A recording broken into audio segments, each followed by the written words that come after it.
आप सभी को मेरा नमस्कार। 25 मई को हम प्रतिवर्ष आल्हा जयंती के रूप में मनाते हैं। कहने का आशय यह है कि 25 मई को आल्हा जी का जन्म हुआ था। आप सभी ने आल्हा ऊदल का नाम तो सुना ही होगा। तो 25 मई को आल्हा जी का जन्म हुआ था। इनके जन्म सन के बारे में कोई निश्चित तो नहीं है, लेकिन यह निश्चित है कि इनका जन्म जो है 12वीं शताब्दी में हुआ था और इनका जन्म स्थान है महुआ के पास दशरथपुरवा गांव, यानी कि 25 मई 12वीं शताब्दी दशरथपुरवा गांव में इनका जन्म हुआ था। आपको ये फैक्ट याद रखना है। अब हम आल्हा के संबंध में कुछ महत्वपूर्ण तथ्यों को जानने वाले हैं। सबसे पहले हम जानते हैं कि आल्हा कौन थे। तो आल्हा जो थे बुंदेलखंड के चंदेल राजा परमार्दी देव, जिन्हें हम परमाल के रूप में भी जानते हैं, परमाल के नाम से भी हम उन्हें जानते हैं, उनके सहायक और सामंत थे। ठीक है। 12वीं शताब्दी में बुंदेलखंड की राजधानी महुआ थी, तो वहाँ के राजा थे परमार्दी देव, जिन्हें हम परमाल के रूप में भी जानते हैं या परमाल के नाम से भी जानते हैं। उनके सामंत और सहायक थे। आल्हा के भाई का नाम ऊदल था और ये दोनों भाई यानी कि आल्हा और ऊदल अत्यंत वीर और पराक्रमी थे। इन दोनों भाइयों की वीरता का वर्णन कवि जगनिक ने, जो कि हिंदी के प्रसिद्ध महाकाव्यकार या कवि कहलाते हैं, उन्होंने अपने महाकाव्य आल्हा खंड में किया है। आल्हा खंड को हम आल्हा के नाम से भी जानते हैं। उन्होंने आल्हा ऊदल के द्वारा लड़ी गई सभी 52 लड़ाइयों का वर्णन अपने इस महाकाव्य यानी कि आल्हा खंड में किया है। आपको याद रखना है कि आल्हा ऊदल ने कुल 52 लड़ाइयाँ लड़ी थीं और इनकी अंतिम लड़ाई पृथ्वीराज चौहान से हुई थी। हम आपको बता दें कि आल्हा एक छंद का नाम भी है और यह छंद वीर रस और ओज गुण प्रधान होता है। इसकी चर्चा हम किसी अन्य सीरीज में करेंगे। ठीक है। अभी आपको केवल इतना याद रख लेना है कि आल्हा एक छंद का नाम भी है, जो कि हिंदी साहित्य में काफ़ी प्रसिद्ध छंद है। अभी हमने आपको बताया कि आल्हा ऊदल ने अपनी अंतिम लड़ाई पृथ्वीराज चौहान से की थी। तो हम अब इसी लड़ाई से संबंधित कुछ महत्वपूर्ण तथ्यों को जानेंगे। क्या था कि पृथ्वीराज ने बुंदेलखंड पर विजय प्राप्त करने के उद्देश्य से बुंदेलखंड पर आक्रमण किया था और उस समय जो राजा थे बुंदेलखंड के राजा चंदेल राजा परमार्दी देव थे, जिन्हें हम परमाल के नाम से भी जानते हैं। और उस समय चंदेलों की राजधानी महुआ थी। आल्हा ऊदल परमाल के मंत्री थे।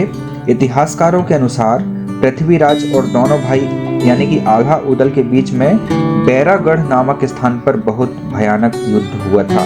आपको याद रखना है कि यह युद्ध जिसकी हम बात कर रहे हैं पृथ्वीराज चौहान और आल्हा ऊदल के बीच, तो ये जो युद्ध था ये बैरागढ़ नामक स्थान पर लड़ा गया था। इस युद्ध में आल्हा का भाई ऊदल मारा गया था, यानी कि पृथ्वीराज चौहान ने ऊदल का वध कर दिया था। ऊदल के मरने की खबर सुनकर आल्हा ने पृथ्वीराज की सेना पर आक्रमण कर दिया। उसका उद्देश्य ये था कि वो अपने भाई की मृत्यु का बदला पृथ्वीराज चौहान से ले सके। और इस युद्ध में पृथ्वीराज चौहान बुरी तरह घायल हो गए थे और इस प्रकार आल्हा ने अपने भाई की मृत्यु का बदला पृथ्वीराज को पराजित करके लिया था। ठीक है।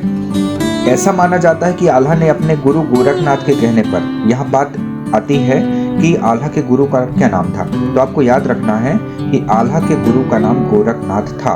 तो उनके कहने पर पृथ्वीराज को जीवन दान आल्हा ने दे दिया था। यह युद्ध आल्हा के जीवन का आखिरी युद्ध था और इस युद्ध के बाद आल्हा ने संन्यास ले लिया था। ठीक है। और माँ शारदा की भक्ति में वो लीन हो गए थे।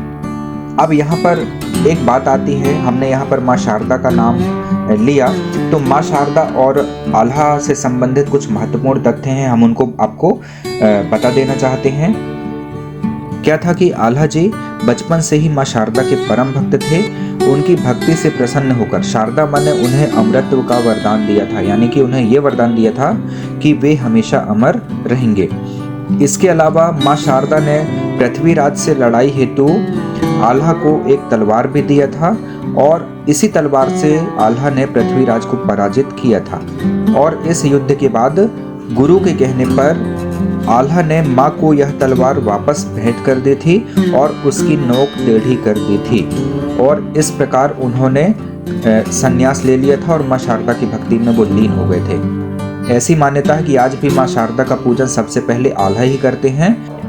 मैहर में माँ शारदा मंदिर के समीप आल्हा का मंदिर, आल्हा का तालाब और आल्हा उदल का अखाड़ा है। आप कभी मैहर जाएं तो इनके दर्शन भी अवश्य करें। अब हम आपको कवि जगनिक के बारे में कुछ महत्वपूर्ण तथ्यों को बता देना चाहते हैं।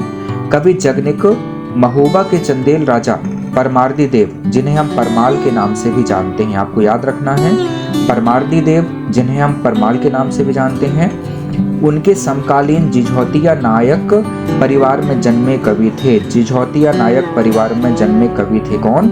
जगनिक जी। इनका पूरा नाम जगनिक नायक था, ये महत्वपूर्ण फैक्ट है। इनका पूरा नाम क्या था? जगनिक नायक था। और इन्होंने परमाल के सामंत और सहायक महोबा के आल्हा उदल को नायक मानकर आल्हा खंड की रचना की। यानी कि स्पष्ट है आल्हा खंड के नायक कौन है? आल्हा और उदल हैं। और हमने आपको बता ही दिया है कि आल्हा खंड को आल्हा भी कहा जाता है। और ये जो है आल्हा खंड हिंदी साहित्य में महत्वपूर्ण महाकाव्य है। तो साथियों, ये थे आल्हा से संबंधित कुछ महत्वपूर्ण तथ्य। जय हिंद।